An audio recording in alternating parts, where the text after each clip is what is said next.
You may be wondering why it's taken me so long to get this next video out.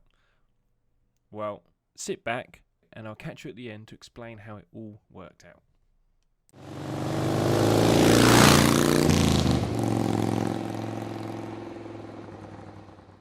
Good morning and welcome to BHP Bikes.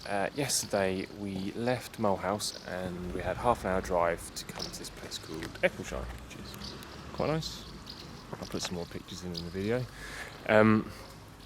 So yeah, it was only half an hour drive, so we didn't really see any point in vlogging it because it was quite a boring drive in. So we're now in France, but we're now heading off to Lyon, and we're staying there one night, and then tomorrow we are on the Channel Tunnel and off back to England again. So we're nearly at the end of our trip. So enjoy the video today, and I'll catch up a bit later on. Okay, so we are about an hour into our trip. We've done some bends and we had an issue where the bike was just terrible through corners, a few little twitches that just didn't seem right. My wife started hearing a noise, so I've pulled over and got the bike on a centre stand, dropped the panniers off, and this is what's up. Yeah, we have a wheel that is desperately loose. It's not loose from the wheel nuts, it's actually moving the whole hub. It looks possibly like a wheel bearing's let go. So we're now waiting for recovery to turn up to take the bike and basically get us back to the UK and get it recovered. So I think that this may be the end of the trip, which is not the end of the world. We're coming home tomorrow, but anyway, right, I'll keep you updated for the day. This will probably be an interestingly boring vlog, but we'll keep you posted. Gives me something to do while there's nothing to do, because we're kind of in a forest, which is great for phone signal, as you can probably imagine. But anyway, right, wish me luck. Recovery truck is here. Lovely people who stopped to help.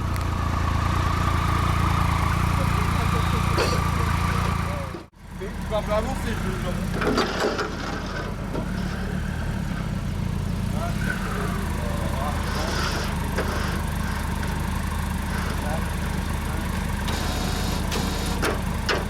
reste dessus? Oui, tu restes dessus, tu vas te prendre. Souvenir.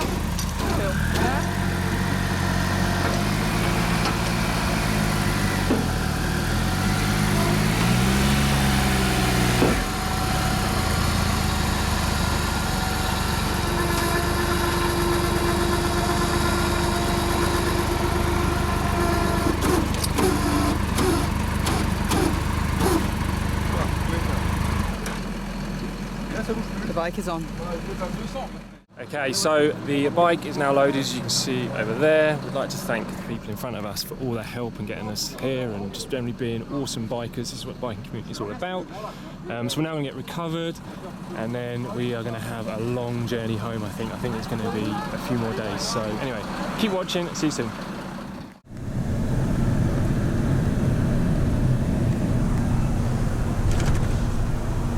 Look at the bends we're missing out on.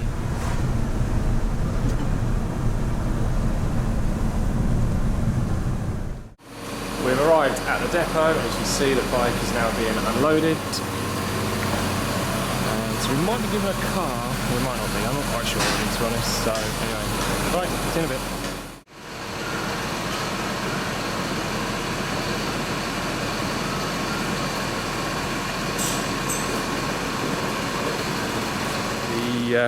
The recovery company dropped us off.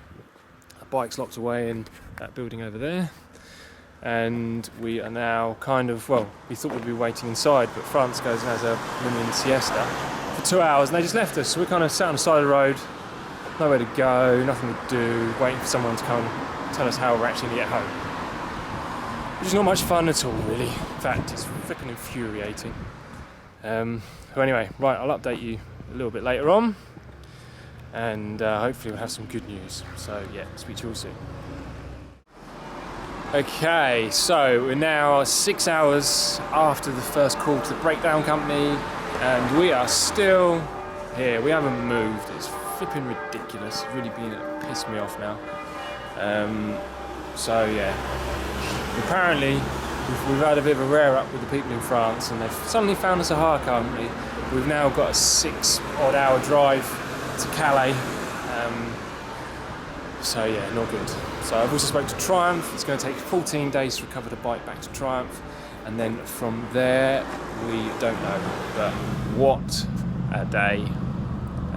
We picked up our car, which is this beast here, which is a where is it? Renault something or other. It's a bit of a shitbox really. We picked it up at 4:15 after waiting 5 or 6 hours on the side of the road for them. And then we've had to battle with them to get us on a ferry tonight. We've driven for 7 or 8 hours. It's now 1:15 in the morning. So we've driven. I think we drove for 7 or 8 hours to get here. We've been arguing with people to get us on the ferry because we're not allowed to go on as foot passengers at this time of night. But we also weren't allowed to take the hire car, and I pretty much told them the hire car's coming across to England. And they've just gone, yeah, just do it. So we're now in a hire car going across, and on the other side I've said I'm too tired to drive, so you're going to have to get me a taxi. So now the recovery company is now organising me a taxi to go on a 2.5 hour journey home from Dover back to where I live. So yeah, it's been an absolute freaking nightmare. Incompetence on the French side. The Brits have been surprisingly good and understanding. So now all we've got to do is wait 10 to 14 days. We've just been told that's 10 to 14 working days. We've got 4 weeks without a motorbike. So yeah, it's going to be a nightmare getting that sorted as well. So hopefully Triumph does the right thing. But anyway, so I'm going to do one more update I think when I get home, which is going to be about 5 o'clock in the morning, which is going to be nearly 22 hours after we broke down. So yeah, it's been a bit of a nightmare. Hope you have enjoyed the video. Sorry this is just a crap update, but it is what it is. I figured you'd see and experience the whole thing.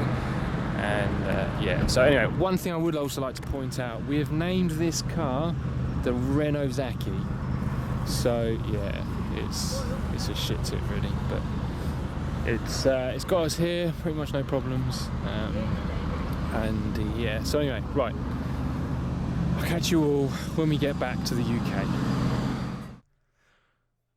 Firstly, I'd like to apologise for how bad that video is. Towards the end of the day, I was really struggling. I'd been driving forever. I was knackered anyway, so I was muddling my words up, and it was just a bit of a mess, really. So I do apologise for that. But I wanted to point out that once we got the bike back to the UK, and it was back within a week, which was pretty good to be fair, Triumph and 3 Cross Motorcycles looked at it, they found the problem, they fixed the problem, and the bike was all ready. However, I was kind of spooked by what had happened, and after long discussions with 3 Cross Motorcycles and Triumph, I decided that I was going to give the bike back. And that's purely because I'm a little bit superstitious, and I don't think I'll be able to ride it with the confidence. So it was a really hard decision for me to make, but I no longer am a Triumph owner. And I am pretty sad by that. I've been a massive ambassador for Triumph for many years. I love the bikes, and 3 Cross have been absolutely sensational in looking after me and ensuring that they had my best interests at heart, you know. So it's a sad day really, but that video clip was the last time I rode my Tiger. So what does the future hold for me? Well, I really don't know. In fact, I so don't know. I'm actually just going to go out and test ride a ton of bikes and just see what I like. And that's purely because I just don't really know. I have no idea. There's so many bikes out there that I've never ridden before. There's so many bikes out there that can offer so much, and I think it'll make a great YouTube series of me going out, test riding all these bikes, giving my feedback on them, and also you guys helping me choose the next bike. So that's kind of where we're going to go with it. And so please, if you're liking the videos and you're liking the channel, please make sure you like, share, subscribe. Leave any comments, suggestions, ideas down below, and I will catch up with you all very soon. Good morning and welcome to BHP Bikes. Today we're leaving this Austrian town, which I can't pronounce the name of, so Yeah, and we're going to be going through the CC model, which you'll probably know I've already got one, but this is the new version. It's as you can tell, it's shaft driven. It's got 137 brake horse. It's producing 123 newton meters of torque, 6,200 RPM. The differences on this bike